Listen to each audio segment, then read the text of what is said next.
صلی علی محمد وعلی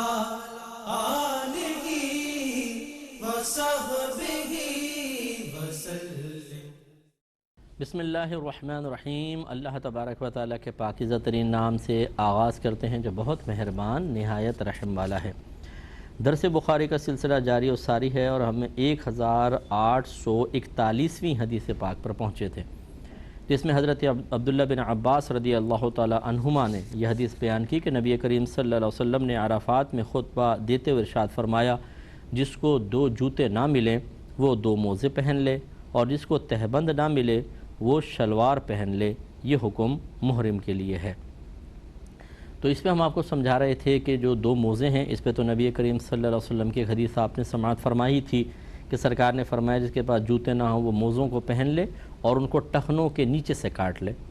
یعنی ٹخنے کھل جائیں اتنا اس کو کاٹ کے اوپر کے سے ہٹا دیں بالکل، تو وہ جوتوں کی ہی مثل بن جائیں گے، پہن سکتے ہیں۔ شلوار کے بارے میں اختلاف ہے کہ اگر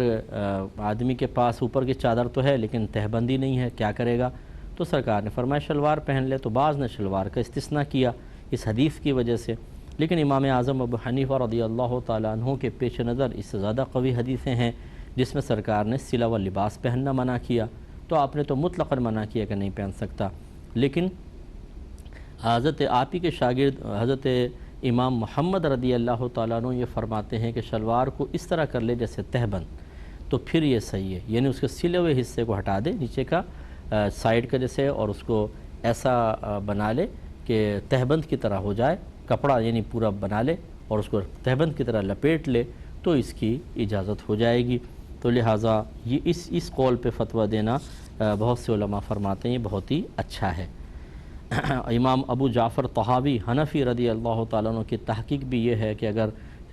سلی ہوئی شلوار کو کاٹ کر تہبند کی مثل کر لیا جائے تو اس حدیث کے تقاضے پر بھی عمل ہو جائے گا اور اس کو پہننا شرعاً جائز ہے۔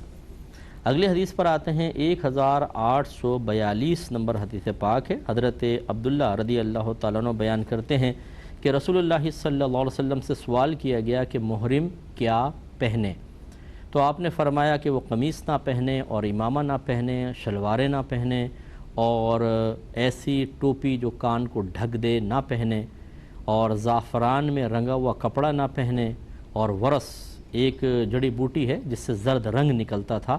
اس میں رنگا ہوا کپڑا نہ پہنے، اور اگر اس کو جوتے نہ ملیں تو وہ موزے پہن لے اور ان کو کاٹ دے حتیٰ کہ وہ ٹخنوں سے نیچے ہو جائیں۔ پہلے بھی حدیث گزر گئی ہے، تو سرکار صلی اللہ علیہ وسلم نے اس میں قمیص سے منع فرمایا، سلی ہوئی ہوتی ہے، امامہ منع کیا مرد کے لیے کیونکہ سر ڈھک دیتا ہے، شلواریں سلی ہوئی ہے منع کیا، ٹوپی نہیں پہن سکتا یعنی مرد سر نہیں ڈھک سکتا، اسی وجہ سے امامہ بھی منع تھا۔ اسی طریقے سے زعفران میں رنگا ہوا کپڑا نہ پہنے، اور ورس ایک جڑی بوٹی جس سے زرد رنگ نکلتا تھا، یہ رنگین کو منع کیا، رنگ کر اس طرح پہننا، یا اس پر رنگ لگا ہو زعفران کا منع کر دیا، اور جوتے نہ ملیں تو موزے پہن سکتا ہے اور ٹخنے اس کے کھول لے بس۔ اس پر ہم نے پہلے بھی کلام کیا تھا کہ بعض اوقات ایسا ہوتا ہے کہ کوئی حاجی صاحب ایک تو ہوتے ہیں عذر کے ساتھ ہوتے ہیں، ہوائی چپل میں زیادہ نہیں چل سکتے ہیں کیونکہ وہاں کی گرمی زمین بہت ہی ہاٹ ہوتی ہے،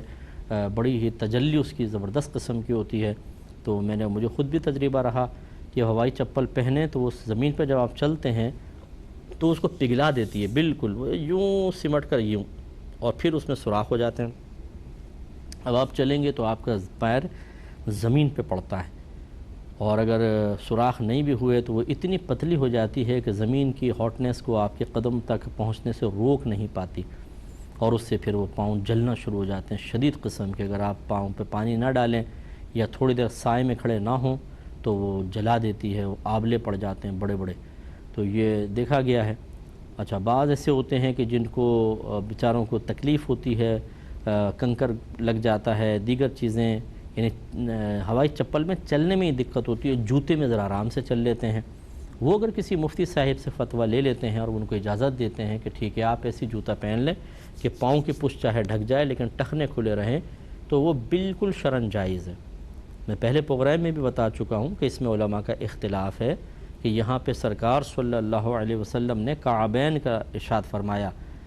کہ حتیٰ یکونا اسفلا من الکعبین، موزوں کو کاٹ لو یہاں تک کہ وہ کعبین سے نیچے ہو جائیں۔ اب یہ کعبین کیا چیز ہے؟ تو بعض علماء نے کہا کعب کہتے ہیں ہر ابری ہوئی چیز کو، ابری ہوئی ہڈی کو، تو اس لیے یہ جو پاؤں کی پشت کی ہڈی ہے یہ ہے کعب۔ اور بعض نے کہا کہ وضو کے اندر یہ ہڈی تو مراد نہیں ہے، تو ٹخنے مراد ہیں، الی الکعبین کے الفاظ ہیں، ٹخنوں تک دونوں پیروں کو دھو، تو یہ ٹخنے مراد ہیں، تو یہاں پہ بھی کعبین سے ہی مراد ہوں گے، اور یہی قول زیادہ قوی ہے۔ لیکن جو محتاط علماء ہیں وہ ہمیشہ یہ کرتے ہیں کہ جب علماء کے آراء مختلف ہو جائیں تو وہ ایک ایسی صورت اختیار کرنے کے بارے میں مشورہ دیتے ہیں کہ جس کو اختیار کرنے سے نہ ان علماء کی رائے کی مخالفت لازم آئے نہ ان کی، تو لہذا وہ یہ کہتے ہیں کہ ایسی جوتی پہن لیں یہ بھی کھلی رہے اور ٹخنے بھی کھلے رہیں، اس طرح کسی کی بھی مخالفت نہیں ہوگی، صحیح ہے۔ لیکن اگر کسی کے پاس عالم مفتی صاحب ان کے دلائل یہی ہیں کہ جی ٹخنے جو ہیں یہ یہاں مراد ہیں، پاؤں کی پشت مراد ہی نہیں ہے، لہذا اگر کوئی جوتا ایسا بند پہن لے کہ ٹخنے کھلے رہیں باقی پوری پاؤں کی پشت ڈھک جائے، اور وہ کہتے ہیں بالکل جائز ہے۔ اور اس عوام الناس میں سے جو یہ شخص ہے اس نے انہی مفتی صاحب سے فتویٰ لیا ہے، اس شخص کے لیے بالکل شرعاً جائز ہے۔ فَاسْأَلُوا أَهْلَ الذِّكْرِ إِن كُنتُمْ لَا تَعْلَمُونَ، اگر تم نہیں جانتے تو اہل علم سے سوال کرو، اور اس نے کر لیا۔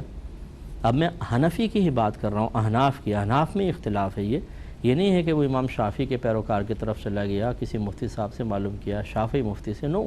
حنفی مفتی، انہیں میں بھی اختلاف آپ کو نظر آئے گا۔ تو اس طرح اگر کوئی خاص طور پہ شرعی عذر ہو کسی کے ساتھ تو بالکل اس کو اجازت دی جا سکتی ہے، اور وہ اگر اس طرح پہنتا ہے تو چونکہ ہمارے ہاں ہوتا یہ ہے کہ ہم زیادہ تحقیق کی طرف نہیں جاتے ہیں، ہم صرف چند کتابوں میں لکھے ہوئے مسائل تک اپنے آپ کو محدود رکھتے ہیں، تو ہمیں نہیں پتہ ہوتا کہ اس مسئلے میں کہاں کہاں رعایت ہے اور کہاں کہاں مزید کلام ہو سکتا ہے۔ اکثر عوام الناس ایسی ہوتی ہے جیسے بہار شریعت پڑھ لی، اب اس میں جو جزی لکھی ہوئی ہے بیچاری عوام تو اس سے دائیں بائیں نہیں جا سکتی نا، وہ کہیں گے جی مولانا امجد علی خان صاحب رحمۃ اللہ علیہ نے بہار شریعت میں لکھا ہے، آگے حوالہ بھی لکھا ہے در مختار فتاوی عالمگیری، تو لکھا تو ہے لیکن اس میں بہت تفصیل بھی ہے، وہ تفصیل تو یہاں نہیں ہے، آپ کو نہیں پتہ اس میں کیا کیا تفصیل ہے۔ اب ہوتا یہ ہے کہ وہ چونکہ ایک ہی مسئلے کی جانب ان کے سامنے ہوتی ہے، ایک ہی سائٹ، اور ایک ہی صورت ان کے سامنے ہوتی ہے، دیگر صورتیں انہیں پتہ ہی نہیں ہوتی۔ وہ اکثر میں نے دیکھا ہے کہ جب مفتی بننے پر آتے ہیں تو وہ پھر فتوے دے رہے ہوتے ہیں حرم کے اندر، یہ آپ کا حرام ہے، یہ ناجائز ہے۔ ارے بھائی آپ کا کام فتویٰ دینا نہیں ہے، آپ یہ کہیں کہ میں نے ایسا پڑھا ہے، لیکن آپ اگر اس پر عمل کر رہے ہیں اور آپ کے پاس کوئی دلیل ہے تو ٹھیک نہیں ہے تو کسی سے معلوم کر لیں، کیونکہ میں نے اس کے مخالف پڑھا ہے۔ یہ ایک بہت اچھی چیز ہے کہ آپ فتویٰ نہیں دے رہے، آپ کہہ رہے ہیں بھی میں نے ایسا پڑھا تھا، آپ کی ہمدردی میں، آپ کو گناہ سے بچانے کے لیے میں آپ کو بتا رہا ہوں، آپ اس پہ عمل کر لیں، دیکھ لیں، اور اگر آپ کے پاس اپنے دلائل ہیں تو ٹھیک، نہیں ہے تو کسی سے معلوم کر لیں۔ لیکن ایک ہوتا ہے کہ جو آپ نے پڑھا ہے بس وہی حرف آخر، وہی ایک صورتحال ہے اور کوئی ہے ہی نہیں صورتحال، اور یہی بس اس پہ کوئی عمل کرے گا تو نجات پائے گا ورنہ جہنم میں جائے گا۔ یہ جب ذہن کے اندر بیٹھ جاتا ہے تو ایسے لوگوں کو دیکھا ہے پھر وہ فتویٰ دیتے ہیں آپ تو گناہ کر رہے ہیں، یہ ناجائز ہے، یہ حرام ہے، اور آپ کی نماز ہی نہیں ہوگی، یا پھر اگر جیسے میں نے پچھلے پروگرام میں کہا تھا وہ بیچارہ اگر امام بننے لگے آپ کے پیچھے نمازی جائز نہیں، آپ تو گناہ کرتے پھر رہے ہیں۔ یہ صحیح نہیں ہے بھائی، پہلے آپ دیکھ لیں، آپ فتوے کے اہل نہیں ہیں، آپ مسئلہ ضرور بتائیں لیکن دوسرے پہ فتویٰ نہ لگائیں۔ اس ٹائم کسی اچھے مفتی صاحب سے رجوع کر کے دیکھیں، ہو سکتا ہے وہ کہیں کہ بھی ان کے لیے شرعی رعایت نکل رہی ہے، ہزارہ مسائل میں رعایت نکل آتی ہے، ہزارہ مسائل کے اندر اختلافات ہوتے ہیں، تو عوام الناس سے میری گزارش ہے اس طرح اپنے آپ کو آزمائش میں نہ ڈالیے، فتویٰ دینا آپ کا کام نہیں ہے۔ اگر کوئی برا مانتا ہے تو بھئی ٹھیک ہے چلو دیتے رہو، پھر آپ آخرت میں خود جواب دیں۔ میرے آقا صلی اللہ علیہ وسلم نے فرمایا جو بغیر علم کے فتویٰ دے اس پر زمین و آسمان کے تمام فرشتے لعنت کرتے ہیں۔ اس لیے ہم تو آپ کو ایک تو سمجھا رہے ہیں، غصے میں آنے کا کیا فائدہ ہے۔ یہ باہر کے لوگ جو ہے نا بہت سارے بہت اچھے لوگ ہیں، میں اس کا انکار نہیں کرتا ہوں، لیکن بعض تو اتنے زیادہ مطلب ایک تو نازک مزاج ہیں، اور جسے میں اکثر کہتا ہوں کہ شاید باہر کا ویزا حاصل کر کے یا نیشنلٹی حاصل کر کے وہ سمجھتے ہیں کہ ہم عام لوگوں سے زیادہ سمجھدار اور عقل مند ہیں، تو لہٰذا اب ہمیں دینی معاملات میں بھی اپنی رائے دینے کا اختیار حاصل ہو گیا ہے۔ فریڈم آف اسپیچ تو ویسے ان کو حاصل ہوتی ہے، انہیں ہم بعض اوقات مسئلہ بتاتے ہیں تو بحث شروع کر دیتے ہیں اور اپنے دلائل سے ثابت کرنے کی کوشش کرتے ہیں کہ صاحب آپ کی عقل وہاں تک نہیں پہنچ رہی جہاں تک فقیر کی پہنچی ہے۔ بھائی عقل سے دینی مسئلے کو حل ہوتے ہیں، اگر ہوتے تو سب سے عقل مند آدمی سب سے بڑا مفتی ہوتا، لیکن ایسا تو نہیں ہے۔ اور اگر آپ رائے دینا ہی چاہتے ہیں تو آپ سیکھیے، عالم بنیے، مفتی بنیے، اونچ نیچ آپ جانیے، اور مجھے اللہ کی رحمت سے امید ہے جب اونچ نیچ آپ جان لیں گے تو پھر آپ کہیں گے صاحب آپ تو بالکل ٹھیک کہہ رہے تھے۔ تو اس لیے خلاصہ کلام یہ ہے کہ میں ایسے لوگوں سے گزارش کرتا ہوں ناراض نہ ہوں، اگر آپ ناراض ہو رہے ہیں تو آپ کی مرضی ہے، اور اگر نہیں ہو رہے تو ہم آپ سے گزارش کرتے ہیں کہ ہرگز فتویٰ نہ دیں۔ صرف بہار شریعت سے آدمی عالم نہیں بن سکتا ہے، اس سے تو اپنی ضرورت کے مسائل آپ نہیں نکال سکتے ہیں، کیونکہ وہ بھی بڑا مشکل ہوتا ہے کہ آپ کی جو آپ کے ساتھ مسئلے کی نوعیت ہے وہ کیا ہے، پہلے اس کو پہچانیں گے تو پھر آپ کہہ سکیں گے نا کہ یہ اس مسئلے کا حل ہے، اور یہ مسئلے کی نوعیت پہچاننا اس میں بڑی باریک نظری چاہیے ہوتی ہے۔ اس میں بھی مفتیان کرام میں اس لیے تو اختلاف ہو جاتا ہے، کوئی کہتا ہے نہیں صورتحال یوں ہے، کوئی کہتا ہے نہیں یوں نہیں ہے، اس جہت سے دیکھیں یوں ہے، پھر وہ اس کے مطابق نتیجہ نکالتے ہیں۔ تو ایک عام آدمی کیسے ہو سکتا ہے کہ بہار شریعت پڑھ کر اور نتیجے نکالنا شروع کر دے اور 100% صحیح ہو؟ اسی سے خرابی پیدا ہوتی ہے، اور نہ صرف نتیجہ بلکہ فتویٰ دینا یہ اور خطرناک ہے۔ تو اس مقام پہ میں بار بار اسی لیے سمجھا رہا ہوں، ہمیں ہمدردی ہے اپنے بھائیوں سے، بہنوں سے، محبت ہے، آپ سے پیار ہے نا۔ کون سمجھاتا ہے ایسا؟ کون مطلب یہ کہ ہمیں کیا پرواہ، کرنا ہے تو کریں؟ نو، یہ ہماری ذمہ داری ہے۔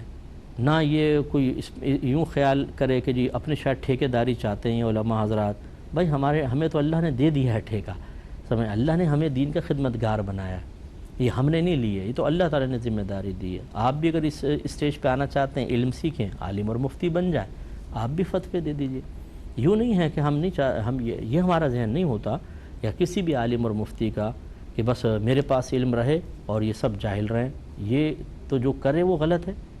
یہ آپ کی سوچ یوں کیوں بن جاتی ہے؟ یوں آپ ذہن بنائیں کہ یہ ہر شخص جو جس فیلڈ کا ماہر ہوتا ہے اسی کو اختیار ہوتا ہے کہ وہ مطلب اپنی رائے کو ظاہر کرے۔ جب آپ کو کوئی قانونی پیچیدگی آپ کے سامنے آتی ہے، خود ہی فیصلہ کر لیتے ہیں یا کسی اچھے وکیل سولیسیٹر سے مشورہ کرتے ہیں، اور وہ جو پیچیدگیاں بتاتا ہے اس کے متعلق آپ کو کلام شروع کر دیتے ہیں، بحث نہیں ہے تم کہہ رہے ہو غلط ہے، میں تو یہ میرے ذہن ہے میں اس کے مطابق کروں گا، کبھی بھی نہیں کہ نہیں یار اگر میں اپنی مرضی سے چلا ہو سکتا ہے کیس الٹا پڑ جائے۔ بعض اوقات تو ایک لفظ پہ پکڑ ہوتی ہے، اسی لیے آپ یہ دیکھیں کسی کو گرفتار کیا جاتا ہے تو بعض اوقات وکیل منع کر دیتے ہیں، کوئی آپ انٹرویو مت دیجیے گا، کوئی کلام مت کیجیے گا جب تک کہ ہم نہ کہیں۔ وہ اسی لیے کہ اگر زبان سے نکل گیا اسی الفاظ سے پکڑ لیتے ہیں اور آدمی پھنس جاتا ہے۔ وہاں کیوں آپ خاموش ہو جاتے ہیں؟ وہاں کیوں نہیں بولتے ہیں؟ لیکن جب دین کی باری آتی ہے تو بغیر علم کے بھی چڑھ چڑھ کر اونچے قد کے ساتھ کھڑے ہو کر چیلنج کر رہے ہوتے ہیں علماء اور مفتیان کرام کو۔ یہ رویہ غلط ہے، ایسا ہرگز نہ کریں۔ جتنے ہمارے محبت رکھنے والے، ہم سے پیار کرنے والے بھائی بہن ہیں، ہم ان سے گزارش کرتے ہیں آپ ایسا مت بنیے گا، انشاءاللہ عافیت میں رہیں گے۔ جو بن رہا ہے اس سے بحث بھی نہ کریں، اس کو اس کے حال پر چھوڑ دیں۔ میری اکثر یہ عادت ہے کوئی میرے ساتھ زیادہ بحث کرتا ہے بلکہ بدتمیزی پر اتر آتا ہے تو میں بڑی آرام سے اس کو جواب دے کر اور اس کا نمبر بلاک کر دیتا ہوں۔ اگر وہ سمجھنے کے لیے تیار نہیں ہوتا تو کوئی بحث کا کوئی فائدہ نہیں ہے، خواہ مخواہ اپنا بیچارہ ایمان خراب کرے گا، بدتمیزی پر اتر آئے گا، اور زیادہ کوئی الٹی سیدھی بات کہہ دے تو اور خطرہ اس کے لیے۔ چلو ٹھیک ہے بھئی، آپ کوئی فرض واجب تو نہیں ہے کہ مجھ سے ہی معلوم کریں۔ نہ میں یہ کہتا ہوں کہ میں عقل قل ہوں، نہ میں کہتا ہوں کہ سارا علم میرے پاس سے سمٹ کر آ گیا ہے۔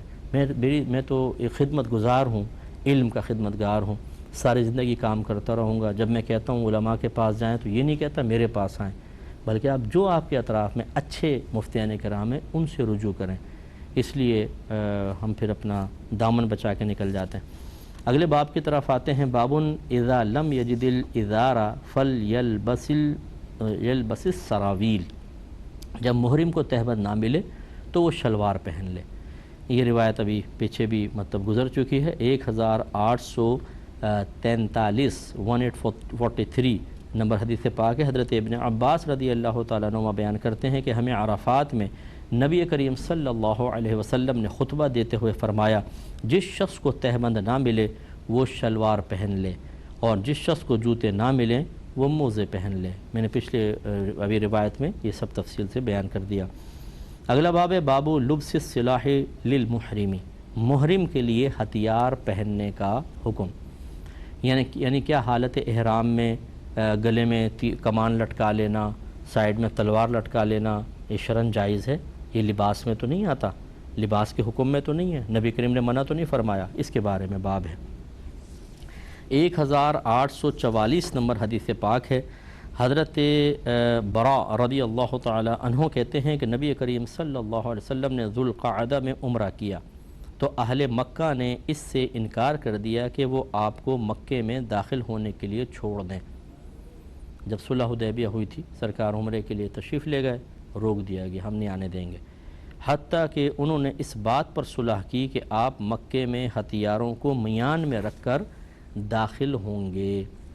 یعنی جب سرکار جب گئے ہیں بعد میں تو پھر یہ کہ اجازت جب ملی ہے یا اجازت وہ دینے والے کون ہیں، یعنی صلح ہو گئی ہے، اب سرکار یہ طے کیا گیا کہ آپ ہتھیار لے کر نہیں آئیں گے۔ اس کا مطلب یہ ہے کہ انہوں نے بعضوں کے پاس ہتھیار دیکھے، اور ہتھیار جب کسی نے پہنے ہوئے ہیں اس کا مطلب ہے نبی کریم صلی اللہ علیہ وسلم کی اجازت سے ہیں، تو اس لیے معلوم یہ ہوا کہ محرم حالت احرام میں ہتھیار وغیرہ لٹکا سکتا ہے، سلا و لباس پہننا منع ہوتا ہے۔ اگلا باب ہے باب دخول الحرم و مکہ بغیر احرام، مکے میں اور حرم میں بغیر احرام کے داخل ہونے کا باب۔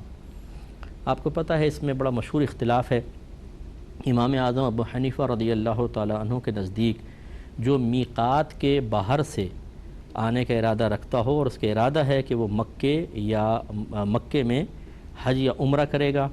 یا کسی بھی نیت سے داخل ہوگا، کاروبار کے لیے، ملاقات کے لیے، زیارت کے لیے، اس پر احرام کی پابندی لازم ہے، یعنی میقات بغیر احرام کے اگر کراس کرے گا دم لازم ہو جائے گا۔ لیکن امام شافعی رحمۃ اللہ علیہ اور دیگر علماء ارشاد فرماتے ہیں کہ اگر کوئی میقات کے باہر سے مکے جانے کا ارادہ رکھتا ہو لیکن حج یا عمرے کا ارادہ نہیں ہے تو وہ ایسی عام لباس میں جا سکتا ہے، حج یا عمرے کا ارادہ ہو تو پھر لباس پہن کر جائے، وہ احرام پہن کر جائے گا۔ اچھا یہ ہے جب مکے کا ارادہ ہو، اگر کوئی میقات سے حدود حرم میں داخل ہو رہا ہے، حدود حرم میں مکہ جانے کا ارادہ نہیں ہے، جیسے مطلب یوں سمجھ لیجئے کہ ایک تو حدود حرم ہے، پھر یہاں سے لے کر میقات یہ درمیان میں جتنا ہے تو یہ میقات کے باہر والے یہ جو ہے جس کو حل کہتے ہیں، اور پھر حرم، تو حرم کا تو حکم یہی ہے جو میں نے عرض کیا۔ اگر کوئی میقات کے باہر سے حل میں آنا چاہتا ہے، یہ میری مراد ہے، یہ نہیں کہ حدود حرم میں حل میں داخل ہونا چاہتا ہے، جیسے جدہ کہ یہ میقات کے اندر ہے لیکن حدود حرم سے باہر ہے۔ اب کوئی پاکستان سے حاجی ہے، وہ مثلا چاہتا ہے کہ پہلے میں جدہ اتر جاؤں، جدے سے میں مدینہ چلا جاؤں گا، مکے کا ارادہ نہیں ہے، تو کیا اب اس پر احرام کی پابندی لازم ہوگی یا نہیں ہوگی؟ تو احناف کے نزدیک بھی اب وہ بغیر احرام کے جدہ جا سکتا ہے کیونکہ مکے جانے کا ارادہ نہیں ہے۔ بس یہ ایک پوائنٹ ذہن میں رکھیے گا کہ میقات کے باہر سے مکے جانے کا ارادہ ہو تو علماء احناف یا امام اعظم ابو حنیفہ رضی اللہ تعالیٰ عنہ احرام کی شرط قرار دیتے ہیں۔ اس پر جو حدیث ہے انشاءاللہ وہ کلام اس پہ کریں گے نیکسٹ پروگرام میں۔ وآخر دعوانا ان الحمدللہ رب العالمین۔ اللہم صلی علی محمد وعلی